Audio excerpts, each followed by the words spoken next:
আসসালামু আলাইকুম রহমতুল্লাহি ওবরাকাতুহ। আলহামদুলিল্লাহ রব্বিল আলমিন ওসলাতু ওয়াসসালামু আলা সয়্যিদিল আম্বিয়া ওয়াল মুরসালিন ওয়া আলা আলিহি ওয়াসহবিহিল মায়ামিন ওয়া বা'দ। দর্শক মণ্ডলী, আপনাদের সকলকে আন্তরিক অভিনন্দন জানাচ্ছি ২১শে টেলিভিশনের আপনাদের প্রত্যেকের প্রিয় ইসলামিক শো ইসলামী জিজ্ঞাসায়। আপনাদের সঙ্গে আছি আমি মুফতি আল আমিন খান। দর্শক, সাপ্তাহিক প্রশ্নোত্তরমূলক এই জীবন ঘনিষ্ঠ আয়োজনে আজকে আমরা অতিথি হিসেবে পেয়েছি বাংলাদেশের প্রখ্যাত ইসলামিক স্কলার, বিশিষ্ট ইসলামী চিন্তাবিদ, শিক্ষাবিদ, লেখক এবং গবেষক ফজিলাতুল শেখ ডক্টর রেজাউল হোসাইন হাফিজাহুল্লাহ, সম্মানিত সহযোগী অধ্যাপক, ইসলামিক স্টাডিজ বিভাগ, জগন্নাথ বিশ্ববিদ্যালয়। আসসালামু আলাইকুম রহমতুল্লাহ। ওয়ালাইকুম আসসালাম রহমতুল্লাহ। শেখ কেমন আছেন? আলহামদুলিল্লাহ, আপনি কেমন আছেন? আলহামদুলিল্লাহ, আপনাকে আন্তরিক অভিনন্দন জানাচ্ছি আমাদের আজকের আয়োজনে। জি, শুকরান, জাযাকাল্লাহ খাইর। আমিন। দর্শক মণ্ডলী, আমাদের কাছে জীবন ঘনিষ্ঠ যে কোনো প্রশ্ন করতে চাইলে স্ক্রিনে দেখানো নাম্বারে ফোন করে প্রশ্ন করুন। কোরআন সুন্নাহর আলোকে আমরা সবগুলো প্রশ্নের উত্তর দেওয়ার চেষ্টা করবো ইনশাআল্লাহ তাআলা। আল্লাহ সুবহানাহু ওয়া তাআলার অশেষ রহমতে আমরা শাবান মাস অতিক্রম করছি। দর্শক মণ্ডলী, শাবান মাসের ভিতরে সবচেয়ে গুরুত্বপূর্ণ, মাহাত্ম্য এবং তাৎপর্যপূর্ণ যে রাত, সেটা হলো শবে বরাত। দর্শক মণ্ডলী, মুসলিম উম্মাহ আমাদের কাছে বেশ কয়েকটি রাত অত্যন্ত গুরুত্বপূর্ণ। এর ভিতরে লাইলাতুল কদর এবং শবে বরাত, একই সঙ্গে শবে মেরাজ। শেষ শবে বরাত আমাদের একেবারে সন্নিকটে অপেক্ষমান। দর্শক, কেননা এই শবে বরাতের পরেই আল্লাহ সুবহানাহু ওয়া তাআলা সেই কাঙ্ক্ষিত মাস মাহে রমাদান আমাদের জন্য ওয়েট করছে, অপেক্ষা করছে। দর্শক, আমরা পবিত্র শবে বরাতের গুরুত্ব, তাৎপর্য, মাহাত্ম্য এবং শবে বরাতের রাত্রে কি আমল করব, আমরা এরপরে কি রোজা আছে বা আমাদের নামাজ, মোট কথা এই শাবান মাসের কি আমল আমরা করব, কোরআন সুন্নাহ কি শিখিয়েছে, চলুন সম্মানিত অতিথির কাছ থেকে আমরা বিস্তারিত জেনে নেই। শেখ, আপনাকে ধন্যবাদ জানাচ্ছি এবং একই সঙ্গে আমরা আজকের যে বিষয় নির্ধারণ করেছি, পবিত্র এই শাবান মাসের সবচেয়ে গুরুত্বপূর্ণ যে রাত লাইলাতুন নিসফু মিন শাবান, যেটাকে হাদিসের পরিভাষায় বলা হয়েছে এই লাইলাতুন নিসফু মিন শাবান কিংবা শবে বরাত, এই দুটি সম্পর্কে, অর্থাৎ লাইলাতুন নিসফু মিন শাবান হয়তো শব্দটি আমাদের কাছে অনেকের অপরিচিত। হাদিসের পরিভাষায় এই শব্দটি এবং শবে বরাত আমরা যে বলি, এই দুটি কোথা থেকে কিভাবে এসেছে দর্শকদেরকে বলতেন। আলহামদুলিল্লাহ, আসসালাতু ওয়াসসালামু আলা রাসূলিল্লাহ, বা'দ। ধন্যবাদ মোহতারাম, আপনি একেবারে সময় উপযোগী বিষয়ে এনেছেন এবং আমাদের সম্মানিত অনেক দর্শকদের নিয়ে নানাবিধ প্রশ্ন থাকে এবং কনফিউশন থাকে, দ্বিধা থাকে। আমরা আশা করি এমন একটি বিষয়ে যেটা আনা হয়েছে, যেটা নিয়ে আমরা আলোচনা করব এবং আমাদের সলিউশনের উসুলটা আগে একটু বলে নেই এবং তাতে করে আমাদের প্রিয় দর্শক শ্রোতারা বুঝতে পারবেন যে আমরা আসলে কি বলতে চাই। আমরা এখানে লাইলাতুন নিসফু মিন শাবান, যেটা হাদিসের আলোকে যে পরিভাষাটি আপনি ব্যবহার করলেন, বাংলাতে এটাকে আমরা বলতে পারি যে শাবানের মধ্য শাবানের রজনী। যদি ভালো করে বলি, এটা হবে মধ্য শাবানের রজনী।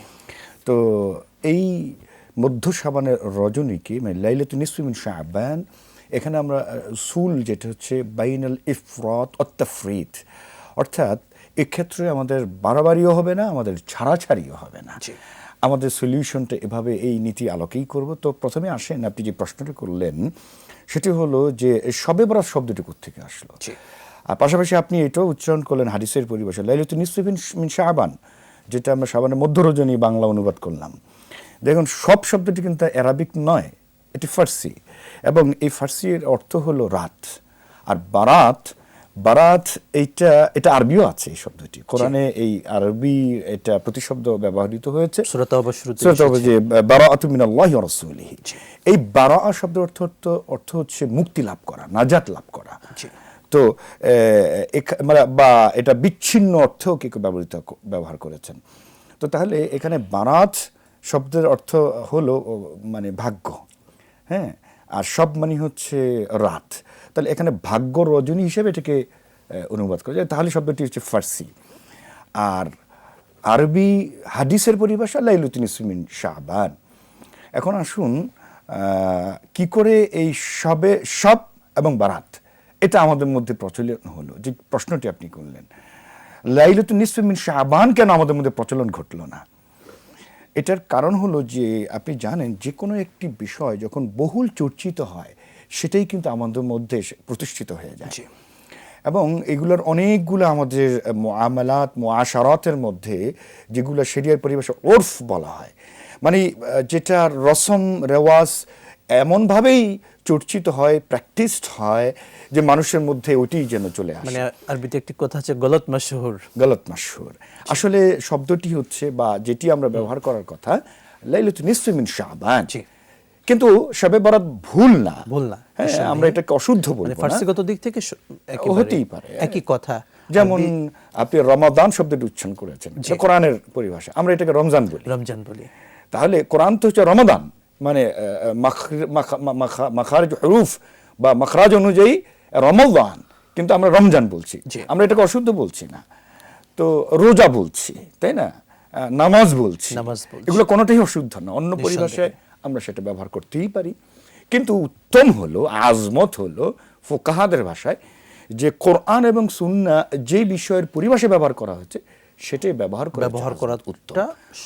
তাহলে আমরা প্রথমে একটা সলিউশন নেই যে আমরা চেষ্টা করব, শবে বরাত উচ্চারণ করতে কোনো দোষ নেই, কিন্তু চেষ্টা করবো আজমতটা হলো লাইলাতুন নিসফি মিন শাবান, হাদিসের পরিভাষা অনুযায়ী মধ্য শাবানের রজনী, বাংলা এটা ব্যবহার করা। মোহতারাম, এখন আসুন যে একটা ইন্টারেস্টিং ব্যাপার এখানে আছে, সেটা হচ্ছে যে আমাদের মধ্যে একটি আয়াতকে ঘিরে এই লাইলাতুন নিসফি মিন শাবান বা মধ্য শাবানের রজনীকে আলোচনা করা হয়, এবং উলামায়ে মুতাকদ্দিমিন যারা আছেন এবং পরবর্তী মুতাআখিরিনগণ এ নিয়ে দীর্ঘ আলোচনা করেছেন, কেউ অনেকে তর্ক উঠিয়েছেন, ইজতিহাদ করেছেন। আমি একটি বইয়ের রেফারেন্স দিয়ে শুরুতে বলতে চাই, অত্যন্ত প্রথিতযশা এই শতাব্দীর একজন ইসলামিক স্কলার ওস্তাজুল আসাতিজা শায়েখ ডক্টর আবদুল্লাহ জাহাঙ্গীর রহিমাহুল্লাহ, তার একটি কোরআন হাদিস আলোকে শবে বরাত নিয়ে একটি বই আছে। তো এই বইটি অলমোস্ট প্রায় আমাদের অনেক কিছুরই সমাধান দিতে পারে বলে আমি সাজেস্ট করবো আমাদের দর্শকদেরকে। এটা অনলাইনে পিডিএফও পাওয়া যায়। তাহলে আমরা আসুন আমরা সে আলোকে বলি যে এই আয়াতটি সূরা দুখানের ইন্না আনজালনাহু লাইলাতিন মুবারাকা, ইন্না আনজালনাহু ফি লাইলাতিন মুবারাকা, এই যে লাইলাতিন মুবারাকা, এই যে আল্লাহ তাআলা এই শব্দটি ব্যবহার করেছেন, এটা নিয়েই কিন্তু আলোচনার সূত্রপাত। ফিহা ইফরাকু কুল্লু আমরিন হাকিম, আয়াতের পরের আরেকটি জায়গায় যে এই রাত লাইলাতুন মুবারাকা এমন একটি বরকতময় রাত যেখানে তার সকল ভাগ্যের হিসেব নিকেশ করা হয়, বন্টনের সকল বন্দোবস্ত এখানে করা হয়। তাহলে আগের আয়াতটি লাইলাতুন মুবারাকা বরকতময় রাত্রি এবং তার সকল ভাগ্যের বন্টন করা হয়, দুটোকে যদি আমরা মিলাই তাহলে বলা যাবে যে তাইলে লাইলাতুন নিসফি শাবান হাদিসের পরিভাষায় মধ্য শাবানের রজনী যদি হয় ভাগ্য রজনী, তাহলে সকল ভাগ্য লিখন এর বন্দোবস্ত এই রাতে হয়। এখন তাহলে প্রশ্ন হবে, এই বরকতময় রাত্রি বলে সূরা দুখানের যে আয়াতে বলা হয়েছে, এই রাত্রিটি কি এটি লাইলাতুন নিসফি মিন শাবান নাকি অন্য কোনো রাত্রি? এই নিয়ে আমাদের উলামা এবং ফুকাহাদের দীর্ঘ আলোচনা আছে এবং মতানৈক্য আছে, ইখতিলাফ আছে। তো সেক্ষেত্রে আমরা শুরুতে সাহাবীদের কথা যদি আসি, বিশেষ করে আব্দুল ইবনে আব্বাস রাদিয়াল্লাহু তাআলা আনহু, আব্দুল ইবনে ওমর, তারা এটাকে লাইলাতুল কদর হিসেবে একেবারে নিঃসন্দেহে আখ্যায়িত করতে চেয়েছেন। আমরা যে রেফারেন্সগুলো আমরা দিতে পারি, এবং পরবর্তী পর্যায়ে কিছু তাবেঈ, এটা সাহাবী নন, তাবেঈ, তারাও তার সাথে একমত হয়েছেন, যার মধ্যে বলা যায় হাসান বসরি রহিমাহুল্লাহ, তারপর আরও কিছু তাবী আছেন একদম উল্লেখযোগ্য, যারা আব্দুল ইবনে আব্বাস এবং আব্দুল ইবনে ওমরের এই বক্তব্যকে তারা সার্টিফাই করে অ্যাকনলেজ করেছেন যে এটা আসলে লাইলাতুল কদরকেই বোঝানো হয়েছে। কিন্তু আব্দুল্লাহ ইবনে আব্বাস রাদিয়াল্লাহু তাআলা আনহুর একজন খাদেম তাবেঈ, যার নাম হচ্ছে ইকরামা, তিনি প্রথম বলা যায় এই বরকতময় রাত্রি বলতে তিনি লাইলাতুন নিসফি মিন শাবানকে তিনি বুঝিয়েছেন। এবং ইমাম কুরতুবী রাহিমাহুল্লাহ তার কিতাবের মধ্যেও নিয়ে এসছে, শুরুতে নিয়ে এসছেন যে এই লাইলাতুল মুবারাকা অর্থাৎ বরকতময় রাত্রি হলো, এটি হচ্ছে লাইলাতুল কদর। এরপরে তিনি আবার বলেছেন অকালা ইকরামা লাইলাতুল মুবারাকা হা হুনা লাইলাতুন নিসফি মিন শাবান। তিনি এই বর্ণনাটি এনেছেন যে বলতে চেয়েছেন যে ইকরামা কিন্তু বলেছেন, ইকরামা বলতে হযরত আব্দুল ইবনে আব্বাসের যিনি একেবারে খুব কাছের খাদেম, একজন তাবেঈ, তিনি তার বক্তব্য এখানে কোট জি। করা হয়েছে। সেটা আমরা শুনবো, দর্শক আছেন ফোন নিয়ে, পরে বিস্তারিত শুনছি। ইনশাআল্লাহ। আসসালামু আলাইকুম ওয়া রাহমাতুল্লাহ। দর্শক কে আছেন নাম বলে প্রশ্ন করুন। ওয়ালাইকুম আসসালাম। হুজুর, আমি ঢাকা মিরপুর থেকে বলছি। জি বলুন। হুজুর, আমি বলছিলাম, একজন আলেম বলেছেন, বিখ্যাত আলেম বলেছেন, কেউ সবাই বলতে রাতে সারা রাত নামাজ পড়লো এবং আল্লাহর কাছে ক্ষমা চেল, তাহলে আল্লাহ রাব্বুল আলামিন তার জীবনের সমস্ত গুনাহ ক্ষমা করে দিবেন। হুজুর এটাও বলছে, সারা জীবন যে ঘুষ খেলো, দুর্নীতি করলো, এটাও আল্লাহ ক্ষমা করে দিবেন। হুজুর, আল্লাহ যদি এটা ক্ষমা করে দেন, তাহলে তো মানুষ দুর্নীতি করার সাহস পেয়ে যাবে। ঘুষের টাকা ফেরত দিতে হবে এই কথা উল্লেখ করেননি। এই কথা তো উল্লেখ করা দরকার, ঘুষের টাকা ফেরত দিতে হবে, তারপর ক্ষমা। এই ব্যাপারে একটু বুঝিয়ে বলবেন। জি, বুঝতে পেরেছি। সম্ভবত আলেমরা, সকল আলেমগণই হকের টাকার ব্যাপারে এ ব্যাপারে একমত যে হক নষ্ট করলে আসলে হকটা আগে ফিরিয়ে দিতে হবে। সেটা আপনি বুঝতে পেরেছেন এবং বলতেন। ভাইকে ধন্যবাদ, এবং সমাজ ঘনিষ্ঠ একটি খুব গুরুত্বপূর্ণ বিষয়ে প্রশ্ন করেছেন। এই প্রশ্ন উত্তরে আমরা বলবো যে আমাদের যারা ওলামা, তারা আসলে একটি দিক থেকে তারা এই একটি দৃষ্টিকোণ থেকে উত্তরটি, এই বিষয়টি আনেন যে তাদেরকে বেশি বেশি ইবাদতমুখী করা। মানে আমি ওলামাদের পক্ষে হয়ে সাফাই গাছি বিষয়টা এরকম না, কিন্তু তাদের প্রত্যেকের উদ্দেশ্য মাকসাদ হচ্ছে যে মুসলিয়ান যারা আছেন তাদেরকে বেশি বেশি ইবাদত উদ্বুদ্ধ করা, ইস্তেগফারে উদ্বুদ্ধ করা। এবার আসি আমরা, আসলেই ওনারা যে রেফারেন্স কোডটি দিচ্ছেন এটা কি বাস্তব হয় কিনা। দেখুন, মানুষ যখন রাতের একটি অংশে, অর্থাৎ রাতের শেষ দিকে, তাহাজ্জুদের শেষ সময়ে যখন তিনি ইবাদতে উপনীত হন, আল্লাহ তাআলা কিন্তু তখন প্রথম আসমানে চলে এসে ডাকতে থাকেন যে এটা প্রতি রাতেই কিন্তু, হাল মিন মুস্তাগফিরিন, তোমরা কেউ কি আছো, ফাগফিরলাহ, তোমরা কি ক্ষমা প্রার্থনাকারী আছো, আমি ক্ষমার জন্য প্রস্তুত আছি। এটা শেষ রাতের প্রতি রাতেই কিন্তু সেই হিসাবে তো লাইলাতুন নিসফি মিন শাবান, বিশেষ করে শাবান মাস যেটা আমরা কথা বলবো, এটা তো আলাদা সিগনিফিকেন্স, গুরুত্ব হাদিসে বিভিন্ন জায়গায় এসছেই। আল্লাহ রাসূল সাল্লাল্লাহু আলাইহি ওয়াসাল্লাম শাবান মাসকে ইবাদতেরও মৌসুম বলেছেন, বিশেষ করে রমাদানের আগের মাস এবং রজবের মধ্যবর্তী, রজব এবং রমাদানের মধ্যবর্তী। তো আমরা যেন আয়েশা বর্ণনার বিভিন্ন হাদিস আমরা সেখানে উল্লেখ করতে পারি এবং বলবো। তো ভাইয়ের প্রশ্ন উত্তরে বলবো যে হ্যাঁ, এই কথাটা ঠিক যে তিনি যদি ঘুষ খান, দুর্নীতিগ্রস্ত হন, এটা তো হক্কুল ইবাদ। তো প্রথমত হলো আল্লাহ তাআলা এই সকল গুনাহগুলি তিনি হয়তো ক্ষমা করবেন। কিভাবে? শর্ত আছে। শর্ত হলো তিনি যদি কারো হক নষ্ট করে থাকেন, যে কোনোভাবেই হোক, এটা ঘুষের মাধ্যমে, প্রতারণার মাধ্যমে, জালিয়াতির মাধ্যমে, যেভাবেই হোক, আত্মসাৎ করার মাধ্যমে কেউ যদি এইটা সজ্ঞানে, স্বেচ্ছায়, সুস্থ মস্তিষ্কে করে থাকেন এবং জেনে থাকেন কার সাথে করা হয়েছে, তার প্রথম দায়িত্ব হলো তার হক যে কোনো পদ্ধতিতে ফিরিয়ে দেওয়া। এখন আসুন, যদি পদ্ধতিতে যদি এমন হয় যে তার জীবন ঝুঁকি থাকে, এটা একটা প্রশ্ন, যে আমি তার কাছ থেকে অন্যায়ভাবে টাকাটা, আমি হকটা নষ্ট করেছি, এখন আমি যদি তাকে ফেরত দিতে চাই তাহলে তিনি আমাকে জীবন ঝুঁকিতে ফেলে দিবেন। যদি হয় তাহলে হিফজুন নফস হিসেবে যারা শরিয়া প্রণেতা তারা বলেছেন সেক্ষেত্রে তিনি বিভিন্ন পন্থা অবলম্বন করতে পারেন, বিভিন্ন উপায়ে তিনি নীরবে বিভিন্নভাবে তার কাছে সেটা পৌঁছানোর ব্যবস্থা, হকুল ইবাদ তিনি সেটা আদায় করবেন। এরপর আল্লাহ তাআলার কাছে যখন তিনি তাওবা করবেন, পয়েন্ট টু বি নোটেড, তাওবা করবেন। এবং তাওবাটা কিরকম? তওবা এরকম যে রুজু, এবং এই রুজুটা হবে স্থায়ী, এমন রুজু না যে আমি আজকের জন্য আমার রুজু হলো, মানে আমি তাওবা করলাম আর দুর্নীতি করলাম না, আমি কোনো হক নষ্ট করলাম না, কিন্তু কালকে আবার করলাম, যেটা হয় আর কি। মতো আমরা উমরা করে আসি, উমরা করার ঠিক ল্যান্ড করার সাথে সাথেই কিন্তু আবার পুনরুজ্জীবনে কুল্লু শাইইন ইয়ারজিউ ইলা আসলি। রমাদানও তাই হয়, পুরো রমাদান ব্যাপী আমরা ইবাদতে থাকি, আমরা সকল অন্যায় অপকর্ম দূরে থাকি, যে এই চাঁদ রাত উঠে গেল, এই চাঁদ রাতেই যেন আমরা উদ্বোধন করে ফেলি যে আবার এভাবে তাওবা হতে হবে। তাহলে আল্লাহ তাআলা জাযাকাল্লাহু খাইরান। দর্শককে যুক্ত করছি। আসসালামু আলাইকুম ওয়া রাহমাতুল্লাহ। কে আছেন দর্শক? প্রশ্ন করুন। ওয়ালাইকুম আসসালাম ওয়া রাহমাতুল্লাহি ওয়া বারাকাতুহু। আসসালামু আলাইকুম। আমি খুলনা থেকে জামাল বলছিলাম। বলুন। স্যারের কাছে আমার একটা প্রশ্ন, তাহাজ্জুদের নামাজ প্রতি ইবাদতের রাত্রে যে জামাতে পড়ে মসজিদে, বিশেষ বিশেষ দিনে, সেটা রেগুলার ভাবে জামাতে পড়ার একটা উদ্যোগ নিচ্ছে, এটা কি কোরআন সুন্নাহর আলোকে কতটুকু সহিহ আছে একটু যদি জানাইতেন।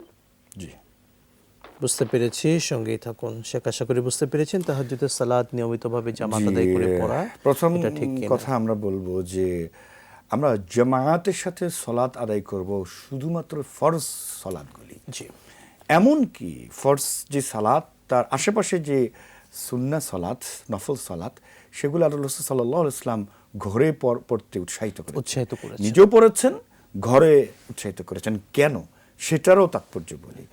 কারণ এই ঘরগুলো যেন মাকাবের না হয়ে যায়।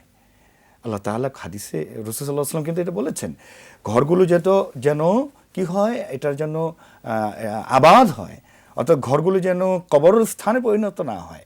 এই ঘরেও কিন্তু ইবাদতের কথা রাসূল সাল্লাল্লাহু আলাইহি ওয়াসাল্লাম বলে দিলেন আমাদেরকে, নিজেও সেটা করেছেন। সুতরাং আপনার প্রশ্ন উত্তর বলবো, তাহাজ্জুদ সহ, শুধু তাহাজ্জুদই নয়, অন্যান্য সকল ধরনের নফল ইবাদত, এই ইবাদতগুলি আমরা একাকী ঘরে সেটা আমরা পালন করবো ইনশাআল্লাহ। আমরা সেখানে ঘটা করে জামাতের সাথে সেটা না করে, কেউ প্রশ্ন করতে পারেন তারাবি কেন পড়ছে, তারাবির বিষয়টা আলাদা, সেভাবে বর্ণনা আছে। এবং রমাদানে আমরা বেতেরের সালাতটা একসঙ্গে জামাতে কিন্তু আদায় করতে পারি। একই সঙ্গে রমাদানের বিশেষ খাতিরে আমরা আমলের প্র্যাকটিস করার ক্ষেত্রে আমরা কিন্তু শেষ রাতের, যেটাকে তাহাজ্জুদ বলা হয়, রমাদানের ক্ষেত্রে অর্থাৎ পুরো মাসটাকে যেন আমল দিয়ে সাজাতে পারি, সেই ক্ষেত্রে কিয়ামুল লাইল একসাথে সেই হিসাবে আমরা সেটা আদায় করতে পারি ইনশাআল্লাহ। জি, আর বাকি অন্যান্য সকল অন্য সময়গুলোতে আমরা একাকী পড়ব এবং এটাই উত্তম হবে। জাযাকাল্লাহু খায়রান। আসসালামু আলাইকুম ওয়া রাহমাতুল্লাহ। কে আছেন দর্শক, প্রশ্ন করুন। দর্শক কে আছেন, নাম বলে প্রশ্ন করুন। আসসালামু আলাইকুম। ওয়া ওয়ালাইকুম আসসালাম ওয়া রাহমাতুল্লাহ। আমার নাম মোহাম্মদ শাহিন ইসলাম। জি, আমি গোদাগাড়ি পিরিজপুর থেকে বলছি। জি আমার কথা হলো যে আমাদের এখানে ওয়াজ মাহফিল হয়, সেখানে আপনি যারা বোঝা যায় যে হালাল টাকা অল্প দিচ্ছে 500 বা 300, জি তাদের প্রতি খুশি হয় না এখনকার মানুষ। জি আর যা হারাম টাকা বোঝা যায় কি তার হারাম টাকা, জি সে যদি আপনি 2000 3000 দেয় তাহলে খুব খুশি মানুষ, জি মানে মাহফিলের লোকেরা খুব খুশি হয়। তাই আমি এই প্রশ্ন উঠছে আপনার কাছ থেকে। সমাজের খুবই মহামারী রোগ আপনি বললেন দর্শক, আপনাকে ধন্যবাদ স্যার, বুঝতে পেরেছেন। একেবারেই বাস্তব ব্যাধি, এটা এটি আমাদের মধ্যে। ব্যাধি। আপনি ঠিকই বলেছেন, এবং এটা সয়লাভ হচ্ছে এই বিষয়টি, যে অন্যায়ভাবে হারামভাবে হারাম উপার্জিত সম্পদ দিয়ে তিনি সমাজের, বিশেষ করে মসজিদ, ওয়াজ মাহফিল, মাদ্রাসা, এরকম বিভিন্ন ইসলামী প্রোগ্রামে তিনি দিয়ে থাকেন। এবং মোহতারাম অধিকাংশ ক্ষেত্রে এখানে কিন্তু প্রদর্শনের ইচ্ছা, মানুষকে দেখানো, রিয়া, এটা কিন্তু লক্ষ্য থাকে, উদ্দেশ্য থাকে। এমনকি জাকাতের মতো বিধান আমরা যখন পরিপালন করি, সেখানেও লোক দেখানো, আমরা রিয়া অনুসরণ করি। নিশ্চয়ই লক্ষ্য করে দেখবেন যে আমরা অনেকেই প্রতি বছরই আমরা পত্রপত্রিকা দেখি, জাকাতের শাড়ি লুঙ্গি বন্টন করতে যে নীতি, যে অনেকে হতাহত, অনেকে মারা পর্যন্ত যায়, এমন ঘটনাও ঘটেছে। এই ধরনের ঘটনা আমরা প্রতি বছরই দেখি। তো সুতরাং যেটি আপনি বললেন, কাসবুল হালাল ফরিদাতু বাদাল ফরিদা, অর্থাৎ সৎভাবে হালাল ভাবে উপার্জন, এটা কিন্তু ফরজের পর ফরজ, অর্থাৎ একেবারে আবশ্যিক ফরজ, এটা করতেই হবে। এবং হারাম টাকায় তিনি যা ইবাদত করেন, যাই করেন না কেন, আল্লাহ দরবারে সেটা কবুল হবে না। এখন আপনি বলতে পারেন, তাহলে আমি তো অল্প দিচ্ছি হালাল, আলহামদুলিল্লাহ, ওইটাই আল্লাহ তাআলার কাছে। আপনি 10 টাকা দিলাম, আমি 100 টাকা দিলাম, আমি আমি হালাল উপার্জিত টাকা থেকে বা আমার উপার্জিত সম্পদ থেকে আমি যা সদাকা করছি, আল্লাহ তাআলার কাছে কম হলেও এটাই কিন্তু গ্রহণযোগ্য। আর যিনি অনেক বেশি দিলেন হারাম থেকে, এক চুল পরিমাণ সেখানে গ্রহণযোগ্য না। এবং সেই টাকা খরচ করে তিনি যদি হজ করেন, সেই টাকা খরচ করে যদি উমরা করেন, সে টাকা খরচ করে যদি অন্যান্য যত ধরনের ইসলামী সাদাকার কাজ করেন না কেন, কোনোটা আল্লাহর কাছে গ্রহণযোগ্য না। কারণ সকলের ইবাদতের গ্রহণযোগ্য হওয়ার মূল শর্ত হলো কাসবুল হালাল, মানে হালাল উপার্জন। আল্লাহ আমাদেরকে মহামারী রোগ থেকে হেফাজত করুন, আমিন। শেখ, আমরা শুনবো, দর্শক আরো আছেন, আমরা দর্শকের কাছে চলে যাচ্ছি। জি ইনশাআল্লাহ।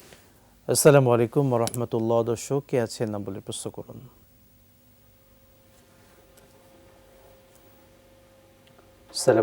আসসালামু আলাইকুম, প্রশ্ন করুন দর্শক।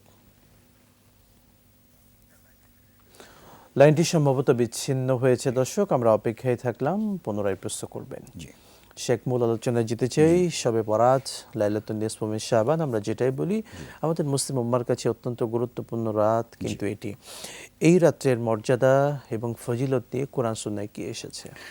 জি, এটিও আলোচনা আমরা শুরু করেছিলাম, অর্থাৎ লাইলাতুল মুবারক বরকতময় রাত্রির যে ব্যাখ্যাটা আমরা দিচ্ছিলাম।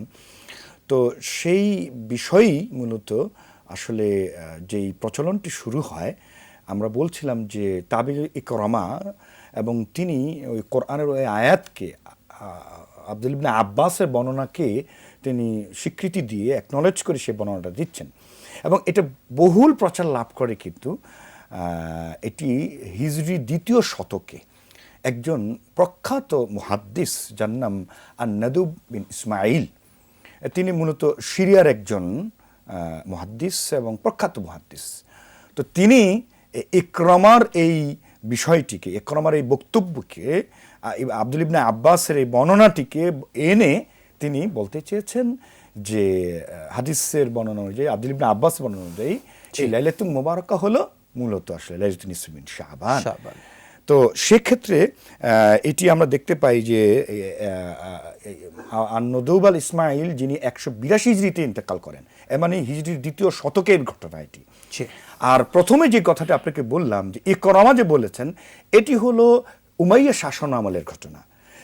কিন্তু অনেক মুহাক্কিক আলেম, অনেক মুহাদ্দিস তৎকালীন আন-নাদুব বিন ইসমাইল, তো তার এই বক্তব্যের বিপরীতে তার বক্তব্য দিয়েছেন, বলেছেন যে না, নাদুব বিন ইসমাইল তিনি অত্যন্ত প্রতিযশা ভালো আলেম, মুহাক্কিক আলেম, কিন্তু উনি বেসিক্যালি একটু মাঝে মাঝে উদাহরণ দিতে গিয়ে তার বক্তব্যে একটু ভুল বলা, অথবা বলা যায় যে একটু রূপক কথা বলা, একটু বানোয়াট কথা বলা, এ ধরনের গল্পকার হিসেবেও তার একটা পরিচিতি ছিল, আমরা রেফারেন্স পাই। সেই হিসেবে অনেক ওলামা তৎকালীন সময়ে তার এই বক্তব্যকে অস্বীকার করেছেন। এবার আসুন যে আমরা শুনবো ইনশাআল্লাহ আপনার থেকে। শেখ একজন দর্শক আছেন, দর্শককে নিয়ে আমরা মূল আলোচনায় চলে যাব। আসসালামু আলাইকুম ওয়া রাহমাতুল্লাহ। কে আছেন দর্শক, প্রশ্ন করুন। হ্যাঁ, ওয়ালাইকুম আসসালাম ওয়া রাহমাতুল্লাহ।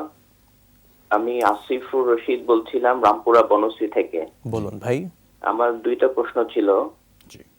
আমার একটা ভাই, ওনার বয়স 36। আমি কি জানতে চাচ্ছিলাম যে ও কোনো চাকরি পাচ্ছে না, হ্যাঁ, তো এটা কোনো আমল আছে নাকি, বা আমি কিভাবে মানে হেল্প করা যায়?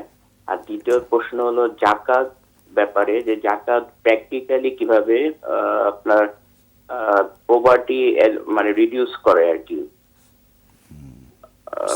মানে দারিদ্রতা দূর করে, দারিদ্রতা। আচ্ছা, জি জি জি জি জি, মাশাআল্লাহ, বুঝতে পেরেছি ভাই, সঙ্গেই থাকুন ইনশাআল্লাহ তাআলা।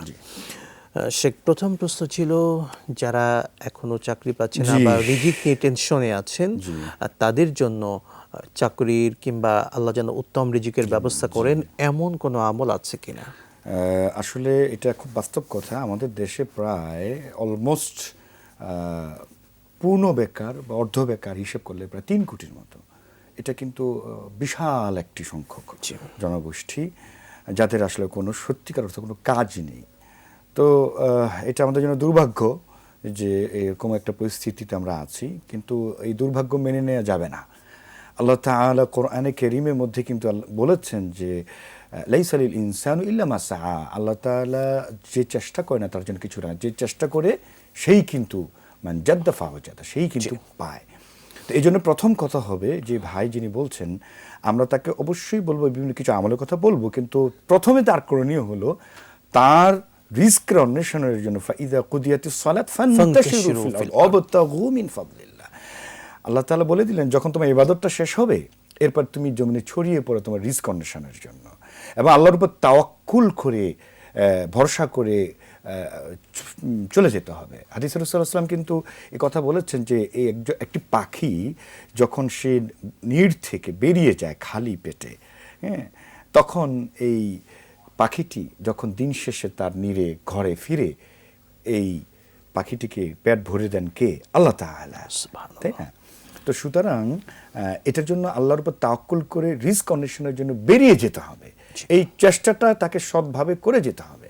এটা গেল প্রথম কথা। এবং এই চেষ্টা করতে যাওয়ার সাথে সাথে তিনি আল্লাহর কাছে দোয়া করবেন বিশেষ করে কিছু মাসনুন দোয়া, যে দোয়াটা আমি সাজেস্ট করবো ভাইকে পড়ার জন্য, প্রতি সালাতের ওয়াক্তের সাথে সাথে তিনি এই দোয়াটা পড়বেন। আল্লাহুম্মা ইন্নী আসআলুকা ইলমান নাফিআ ওয়া রিজকান তাইয়্যিবা ওয়া আমালান মুতাকাব্বালা। এটা বেশি বেশি করে এই দোয়াটি রাসূলুল্লাহ সাল্লাল্লাহু আলাইহি ওয়াসাল্লামের যে সুন্নাহ বা হাদিস অনুযায়ী তিনি এই দোয়াটা বেশি বেশি করে পড়বেন। সেই দোয়াটি আরো একবার বলে দিতে। আল্লাহুম্মা ইন্নী আসআলুকা ইলমান নাফিআ, হে আল্লাহ আপনি আমাকে উত্তম জ্ঞান, উপকারী জ্ঞান দান করুন, ও ইলমান নাফিআ রিজকান তাইয়্যিবা, এবং পবিত্র রিজক দান করুন, ও আমালান মুতাকাব্বালা, এমন আমল যেন করতে পারে যেটা গ্রহণযোগ্য হয়। বেশি বেশি করে। এবং আরেকটি দোয়া হাদিস শরীফে পাওয়া যায়, আল্লাহুম্মা কফিনি বিহালালিকা আন হারামিকা ওয়া আগদিনি বিফাদলিকা আম্মান সিওয়াক। এই দোয়াটিও বেশি বেশি পড়বেন। অর্থাৎ তাহলে প্রথমত হলো তিনি তার রিস্ক অন্বেষণের জন্য চাকরি বাকরি ব্যবসা, আমি বলবো শুধু চাকরি পিছনে ছুটতে হবে এমন না। আপনি চাকরি খুঁজতে খুঁজতে আপনি ব্যর্থ হয়ে যাচ্ছেন বা আপনি হতাশাগ্রস্ত হয়ে যাচ্ছেন, কেন আপনাকে চাকরি করতে হবে? কেন আপনি নিজে কিছু একটা এন্টারপ্রেনারশিপ যেটাকে আমরা বলছি, সেখানে আপনি বলবেন যে টাকা লাগে, যে কোনো একটা উদ্যোক্তা হওয়ার জন্য টাকা লাগে। আমি এই পর্যন্ত যারা এন্টারপ্রেনারশিপে যারা সফল মোহতারাম, আমি অনেককেই দেখেছি, অনেককে স্টাডি করে দেখেছি, যারা একেবারে শূন্য থেকে তার মেধা, আত্মবিশ্বাস, আল্লাহর উপর তাওয়াক্কুল করে তারা কিন্তু শূন্য থেকে তারা বিলিয়নিয়ার হয়েছেন, তারা মিলিয়নিয়ার হয়েছেন। প্রসঙ্গত আব্দুর ইবনে আউফ রাদিয়াল্লাহু তাআলা আনহুর ঘটনা বলতে হয়, যে বিখ্যাত সাহাবী এবং ধনাঢ্য সাহাবী ছিলেন, আরও অনেক সাহাবী ছিলেন, যে এরকম সিরাতটা আমরা দেখি। তিনি যখন মক্কা থেকে মদিনা হিজরত করলেন শূন্য হাতে, একেবারে কিছুই তার ছিল না। মদিনার একজন আনসার ভাই, সে অনেক ধনী ছিলেন, তাকে প্রস্তাব করলেন যে আমার সম্পদ অর্ধেকটা আপনাকে দিয়ে দেবো, আমার 4 জন স্ত্রীর মধ্যে আমি 2 জনকে তালাক দেবো, আপনি যে কোনো একজনকে তালাক দেবো, আপনি স্ত্রী হিসেবে গ্রহণ করতে হবেন, এমন মহব্বত দেখাচ্ছেন।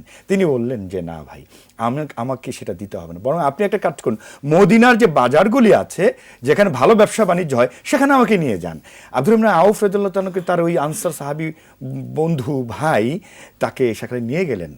অল্প কিছু দিরহাম তার কাছ থেকে মানে নিয়ে ধার হিসাবে তাকে পরিশোধ করা হয়েছে। সেখান থেকে কিন্তু এটা 10 দিরহাম কেউ কেউ বলেছেন, যেটি বাংলা টাকায় হবে হয়তো সর্বোচ্চ এখনকার কারেন্সি যদি হিসাব হয় হয়তো 30 থেকে 50 হাজার টাকার মতো। এখান থেকে তিনি শুরু করেছেন এবং মৃত্যুকালে ইন্তেকালে সায়ান্নে তার সমুদয় সম্পদ বর্তমান কারেন্সি হিসাব করলে দেখা যায় প্রায় 250 কোটি টাকার মতো। আল্লাহু আকবার।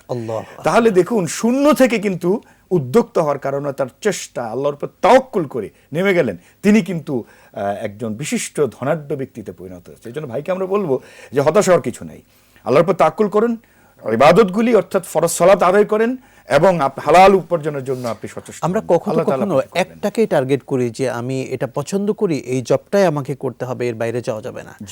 আমি মনে করি যে এটার ভেতরে আমার কল্যাণ আছে, কিন্তু আল্লাহ সুবহানাহু ওয়া তাআলা জানেন যে এটার ভেতরে আমার কল্যাণ নাকি অন্য কোথাও কল্যাণ আছে।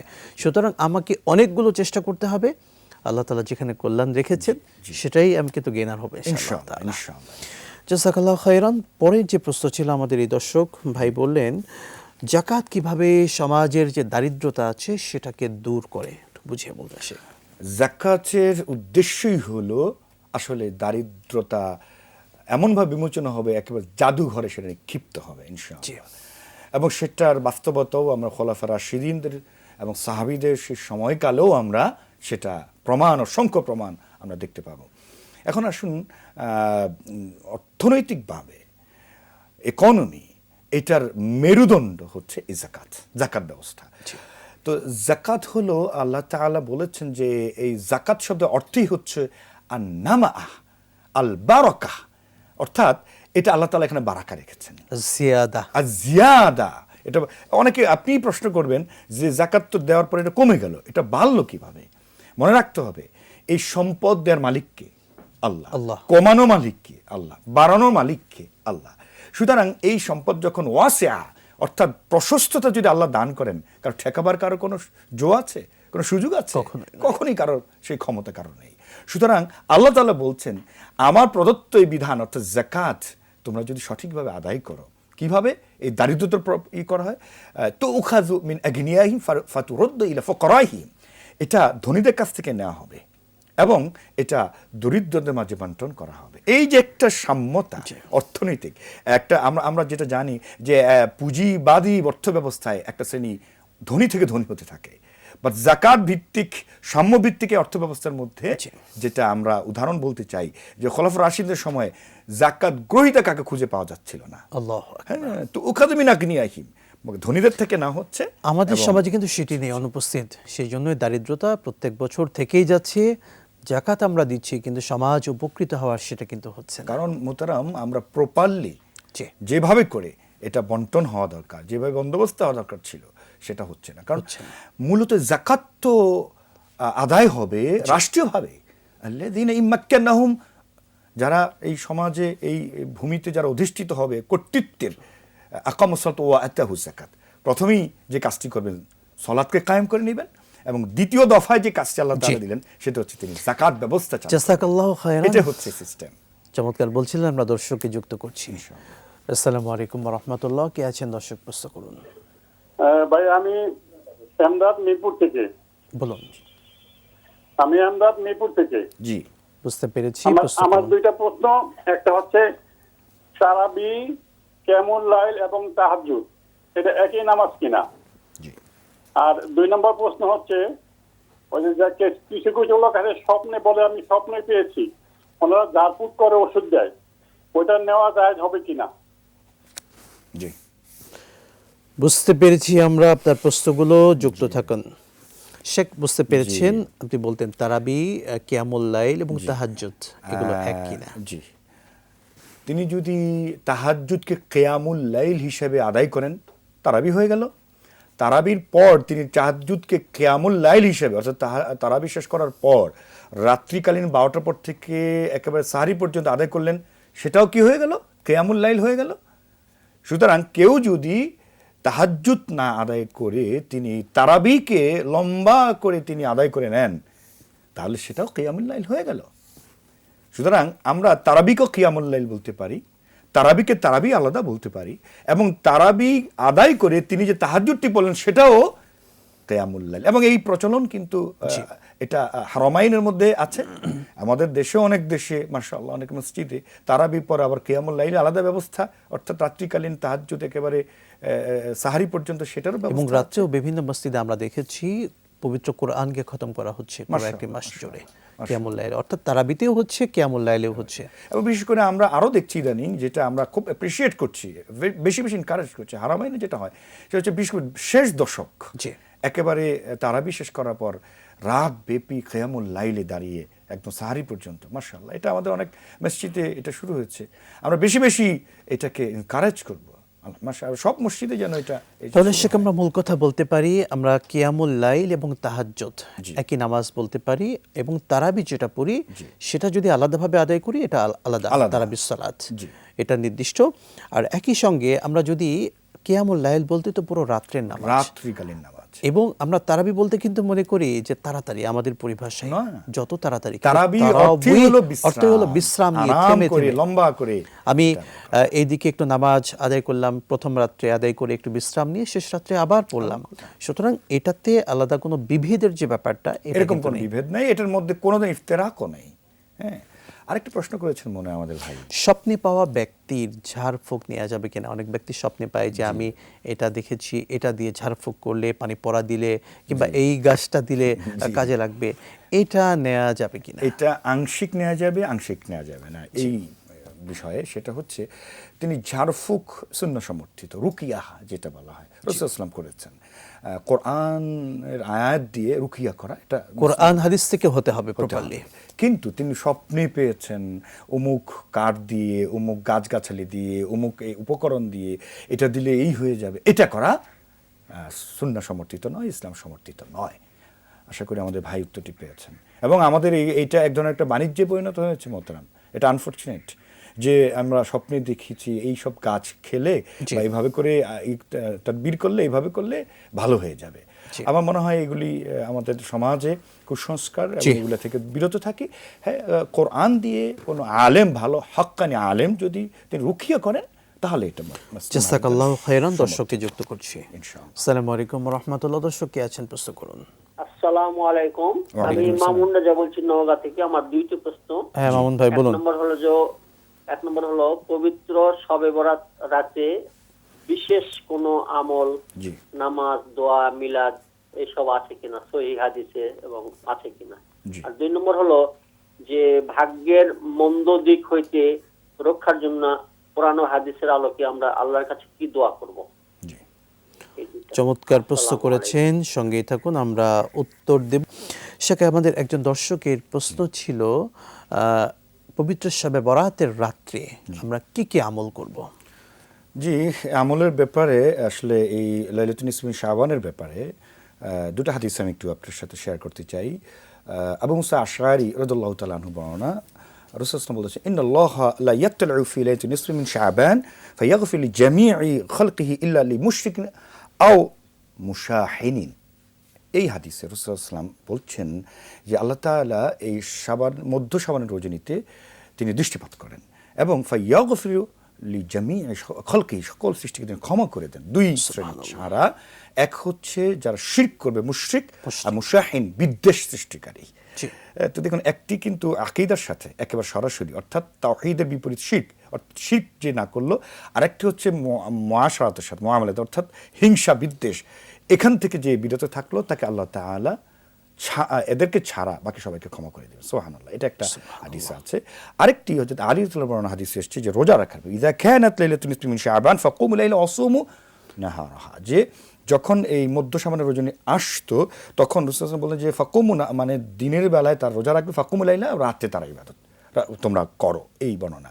তো যদিও এই হাদিসটি ইবনে মাজার বর্ণনা এবং আবু লাহিয়া নামক একজন তাবিঈ তিনি আবু মুসা আশআরীর বর্ণনা সূত্রে যে হাদিসটা বর্ণনা করেছেন, কেউ কেউ এই বর্ণনাটিকে কিছু দুর্বল বলে আখ্যায়িত করতে চান, তবে সেটা সনদের ভিত্তি অনুযায়ী। কিন্তু ইবনে মাজা যেহেতু এটা বর্ণনা করেছে এবং ইমাম শাফঈ, আহমদ ইবনে হাম্বল তারা কিন্তু এই বক্তব্য সপক্ষে বলেছেন যে এই রাত্রিতে জাগরণের মাধ্যমে ইবাদত করা, তবে হ্যাঁ, পয়েন্ট ইভেন এটা একাকী, অর্থাৎ একসাথে যে ভাইটি প্রশ্ন করলেন যে মিলাদ করা, আড়ম্বরপূর্ণভাবে জাঁকজমকপূর্ণভাবে লাইটিং করে, আলোকসজ্জা, আতশবাজি, এবং প্রসঙ্গত আরও বলতে হয় যে আমাদের সমাজে এই রাত্রিকালে অনেকেই আমরা বিভিন্ন মাজারে এখানে সেখানে এমন কাজ যেটা করি যেগুলি ফটকা ফোটানো, বিভিন্ন ধরনের বোম ফোটানো, হ্যাঁ, এগুলো যদিও এখন আলহামদুলিল্লাহ কিছুটা কমেছে, কিন্তু এগুলো থেকে বিরত থাকা।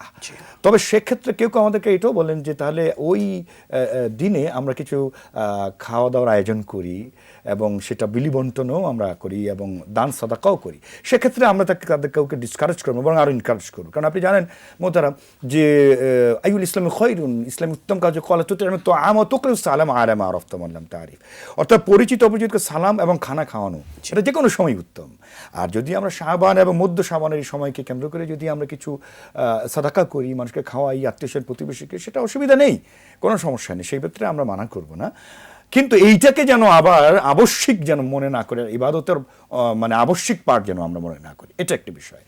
অর্থাৎ ওই যে আমরা বলেছিলাম যে বাইনাল ইফরাত ওয়াত তাফরিত, বাড়াবাড়িও নয় যেন ছাড়াছাড়িও নয়, একাকী আমরা সবাই সেই আমরা রোজা রাখতে পারি। বিশেষ করে পাশাপাশি আইয়ামে বিদ, যেটা শাবানের যে 13, 14, 15, এটা তো স্পেশালাইজড। এবং রাসূল সাল্লাল্লাহু আলাইহি ওয়াসাল্লাম রমাদানের পরে সবচেয়ে বেশি রোজা রাখতেন হচ্ছে শাবানের মধ্যে। এবং যদিও শাবানের শেষ অর্থাৎ 27, 28, 29 এই কয়েকটি দিনই রোজা রাখাকে রাসূল সাল্লাল্লাহু আলাইহি ওয়াসাল্লাম 29 এবং 30 এর কথা নিষেধ করেছেন। এটা এই জন্য যে রমাদান আসতে চলেছে, তো সুতরাং রমাদানের আগে একটা ব্রেক নেওয়া, এটা একটা বিষয়। তো এই জন্য এই লাইলাতুন নিসফি মিন শাবান আমরা হাদিসের আলোকে আমরা বলবো যে এই পুরো শাবানটিকে যেন আমরা ইবাদতের জন্য আমরা বরাদ্দ করে নিই, একটু একটু করে রমাদানের জন্য প্রস্তুতি হিসেবে। আর স্পেশালি আমরা মধ্য শাবানের রজনীকে যদি আমরা ইবাদত বন্দিগিতে একাকী কোনো ধরনের অতিরঞ্জিত কোনো কিছু আমরা না করে তাহাজ্জুদ গুজার হয়ে যাই, শেষ রাত্রে আমরা সিজদায় পড়ে আল্লাহর কাছে কান্নাকাটি করি। এবং আল্লাহ তাআলা হাদিসে তো এরকমভাবে আমরা শুরুতেই বলেছি যে ক্ষমার জন্য আল্লাহ তাআলা প্রস্তুত আছেন, আমরা ক্ষমার জন্য আমরা আল্লাহর কাছে দ্বারস্থ হই, আমরা চোখে পানি ফেলে দোয়া করি, এই ইবাদতগুলি যেন আমরা সবাই করি। জাযাকাল্লাহু খাইরান। শেখ পরের প্রশ্ন ছিল, তিনি বললেন ভাগ্যের মন্দ দিক থেকে বাঁচার জন্য আল্লাহ তাআলার কাছে কি আমল করতে পারে বা কি দোয়া আছে? আসলে ভাগ্য মানে খৈরিহি ও শাররি মিনাল্লাহি তাআলা, মন্দ কল্যাণ এবং অমঙ্গল অকল্যাণ সব আল্লাহ তাআলার তরফ থেকেই।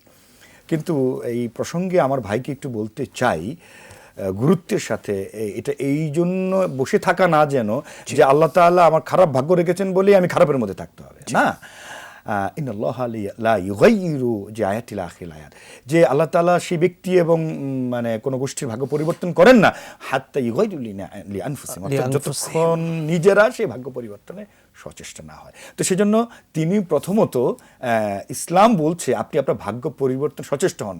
আমি খারাপ ভাগ্যের মধ্যে পতিত হয়েছি, সুতরাং এটা আমার নসিবে আছে, সেজন্য বসে থাকবো না।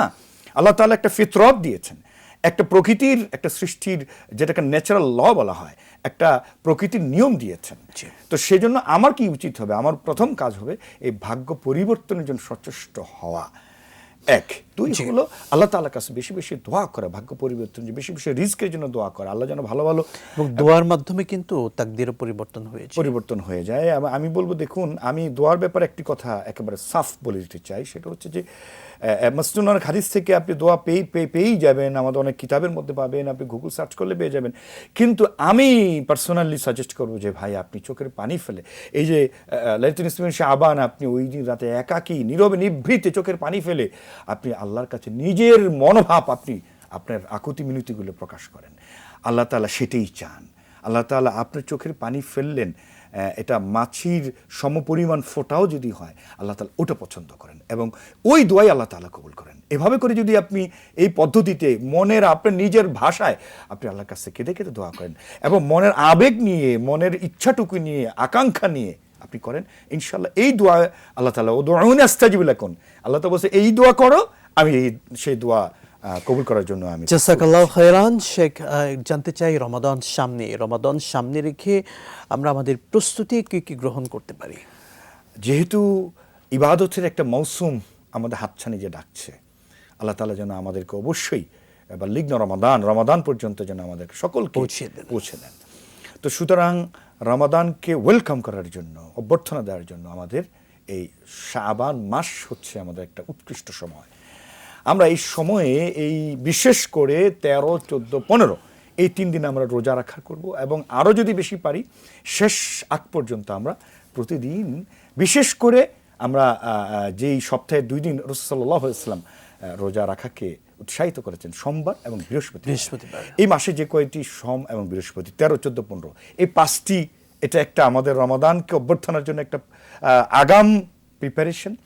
সবচেয়ে বড় প্রিপারেশন হচ্ছে ইবাদতের জন্য, সবচেয়ে বড় প্রিপারেশন হচ্ছে মানে কলবের ইখলাস, অর্থাৎ মনের একটা একনিষ্ঠতা, মনকে পরিষ্কার করা, যে এই রমাদানকে এবার আমার জীবনের গুনাহ মাফের জন্য একটা অপরচুনিটি, একটা গ্রেটেস্ট অপরচুনিটি হিসাবে যেন আমি কবুল করতে পারি এবং সার্বিক প্রস্তুতি নিতে পারি। সেজন্য আমাদের মানসিক একটা প্রস্তুতি, আমাদের ইবাদতের জন্য, যেহেতু সিয়াম সাধনা একটা ইবাদতে জিসমিও বটে, শারীরিক ইবাদত, সেই শারীরিকভাবে ফিট থাকা। আমি যদি অসুস্থ হয়ে যাই তাহলে তো আমি এই ইবাদত করতে পারবো না। শারীরিকভাবে আল্লাহ সুবহানাহু ওয়া তাআলা আমাদের তৌফিক দান করুন, আমিন। আপনাকে ধন্যবাদ, জাযাকাল্লাহু খাইরান। জি, জাযাকাল্লাহু খাইর, শুকরান। দর্শক মণ্ডলী, রমাদান সামনে রেখে প্রস্তুতি গ্রহণ করব। ইমানদাররা তাদের কিভাবে ইমানকে আরো মজবুত করবে, আমল দিয়ে রমাদানকে সাজাবে, সেই প্রস্তুতি গ্রহণ করবে, এটাই কাম্য। রব্বে করিম রমাদান পর্যন্ত আমাদের সকলকে পৌঁছিয়ে দিন, আল্লাহুম্মা আমিন। দর্শক, আজকের মতো বিদায় নিচ্ছি। আসসালামু আলাইকুম ওয়া রাহমাতুল্লাহি ওয়া বারাকাতুহু।